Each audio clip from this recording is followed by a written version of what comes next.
when you spend your entire life with your nose in a book and your residence on a university grounds. I think that's just what happens. Our friend Nick Cruz says that many climate activists have no idea how much they destroyed all their credibility by endorsing and supporting Joe Biden, the Nord Stream pipeline bomber, and the largest eco-terrorist in modern human history, for president. Why? So isn't that so interesting that, again, from both sides, the horseshoe effect, that Joe Biden is right there, and everybody, the further away you get from Joe Biden, whether it's the left or the right, you end up in this place where Joe Biden is the worst president ever. That's an accomplishment. I'm not even mad. Yeah, I'm definitely mad, but you know what I mean. Why should anyone take climate or environmental issues seriously? They shouldn't.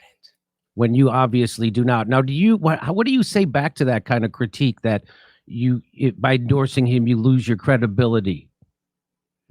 Well, it becomes, I mean, I think, you know, I've been on my dear brother's show a number of times, and I think there's always a certain force in the argument of trying to be consistently third party across the board, having no relation whatsoever to the bourgeois politicians.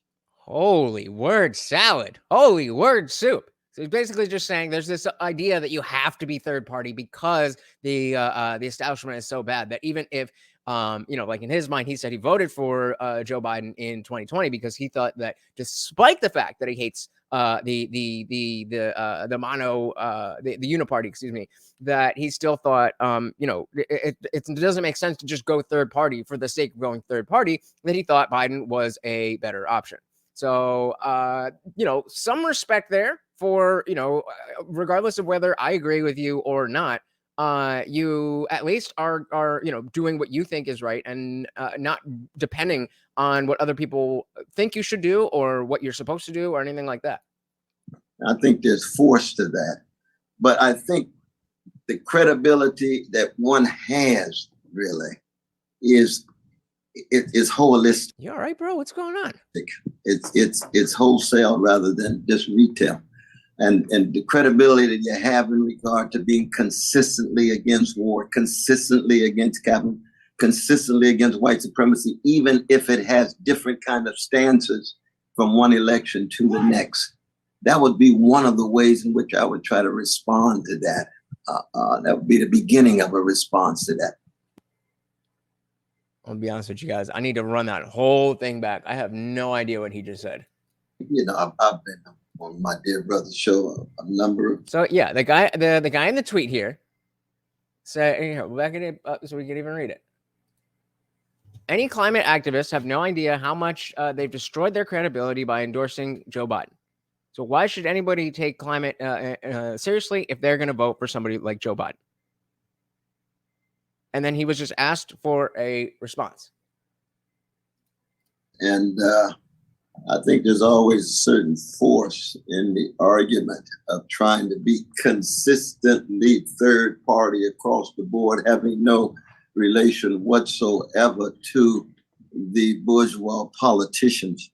So again, that was the part of like making, you know, just being third party for the sake of being third party. I think there's force to that. I think there's force to that. What does that mean? I think there's force to that. Does anybody have any idea what that's supposed to mean?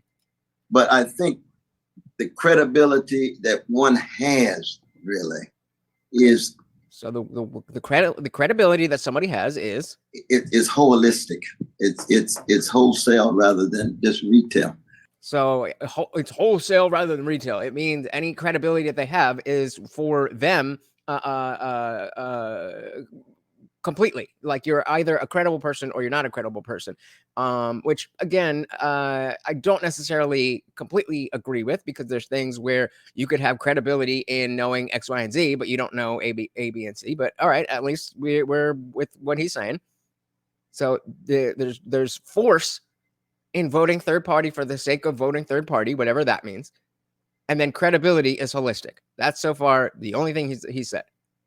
And the credibility that you have in regard to being consistently against war, consistently against capital, consistently against white supremacy. I think you meant to say consistently against capitalism, but the credibility that you have being consistently against these things, even if it has different kind of stances from one election to the next. That would be one of the ways in which I would try to respond to that. That would be the beginning of a response to that. No, it wouldn't. That's not a response to anything. The question was, how do you respond to what this person is saying? And then you said there's force in voting third party for the sake of voting third party. Credibility is holistic, and that would be a beginning to the response. Did I miss something? Answers consistently against white supremacy, just retail. So it's holistic. It's not just and the credibility that you have in regard to being consistently against war, consistently against capital, consistently against white supremacy. So the consistent that you have against capitalism and white supremacy is, or can be, or does, or what is, that's the subject of the sentence. Now you need to finish it. Even if it has different kind of stances from one election to the next. So meaning if it has different stances, whether it's third party this election or Democrats that election and the Republicans, the type of credibility to stand against those things. That would be one of the ways in which I would try to respond to that. That would be the beginning of a response to that. Okay. Jimmy's like, what did he just say? Hey, here's another tweet from Nick. He says the same professional managerial class gaslighters want us to take it easy on Bernie. They use civility politics as a weapon so they can comfortably sell out. The working class must reject this and start holding these people accountable for selling us out. So Bernie has sold us out, and I don't need you to call him a sellout or anything. That's fine. But I do want to see, this is your response. Hey, shout out to Indyville. Welcome to the party, brother. Because Bernie. So we're just going to move on? We're just going to waste that all of that is just nothingness? He said that credibility is holistic, and if you're consistently against these things, and that's the way I would start to answer this? What? Okay, all right. Was asked about your campaign, and he said it shouldn't happen, and he's against it, and he's endorsing Biden, and of course, that is just garbage. And so this is how you responded. So this is him. Looks like Cornel West on the Breakfast Club. You know, even in love, people have deep disagreements about these things. But I think, again, he's fearful of the neo-fascism of Trump. So when what I would say to you here, and this is a big point, and I'm trying to impress upon you going forward. All right. That when you do that, you sound a little bit like Joe Biden, and what you're doing is you're giving a pass to Bernie Sanders and anybody else for voting lesser of two evils. So you're endorsing the Democrats' message in their campaign. And so now people can dismiss your candidacy and say, well, we got to worry about the neo-fascism of Trump, as if Joe Biden isn't worse. First of all, based. And second of all, absolutely right. You can't be saying like, you can't be playing the orange man bad, but vote for me. That those two things don't go together. If Orange Man is so bad, if he's such a neo-fascist, if we're really getting into this authoritarian, hellscape, then this is not the time to play around with third party this, that, and the other. That is precisely the line of thinking that got me to vote for Hillary Clinton in 2016. I was terrified. Exactly what they're saying about Joe Biden versus Trump now. That, okay, well, he's terrible. He's a warmonger, all those kinds of things, but at least he's not Trump. That was precisely the propaganda that they were using. And so now Jimmy's saying, it worked for Trump one time. Why wouldn't it work again? Which he is. He's a bigger fascist. Let's just hear that. Hear him say it. Can dismiss your candidacy and say, well, we got to worry about the neo-fascism of Trump, as if Joe Biden isn't worse. Which he is. He's a bigger fascist, and he just crushed a union strike on the railroad, which is the definition of fascism.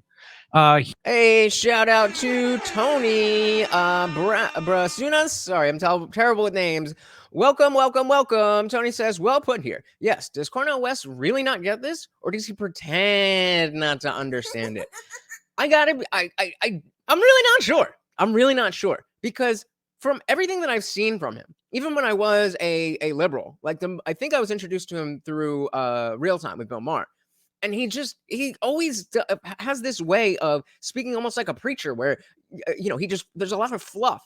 And then he uses a lot of buzzwords. So it kind of seems like he knows what he's talking about. But I'm not sure if he's just meandering in his own mind or if he's like, uh-oh, I don't know how to answer that. Let me go on this, this diatribe of whatever.